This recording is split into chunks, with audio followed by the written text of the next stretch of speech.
Minsan nakakapagod maging estudyante, no? Yung tipong May mga bagong karakter ang high school series ni Isnir sa YouTube kung saan bibida ang bagong karakter na sina Johnny at Perla sa TikTok.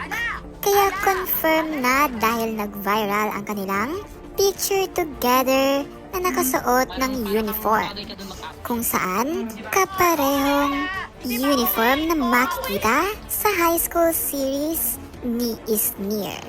Pinag-uusapan ito online dahil sa post ni Queen Dura kung saan sabi niya, "Dalaga na talaga mga anak ko.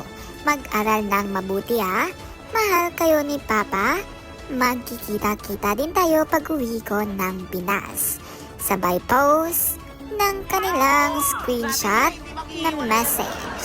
Kumalat ngayon sa TikTok ang selfie ni Perlas at ni Johnny kung saan madaming na-excite at hindi makapaghintay sa bagong episode na high school series ni Isnir.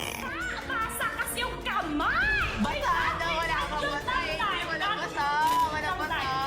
Confirm na nga na magsama-sama ang pinaka-inaabangan na TikTok live ng mga netizen. Ba, ang fresh mo dito, ma! Hala! Sabay-sabay nating hintayin ang bagong episode ng high school series ni Isnir sa kanyang YouTube channel.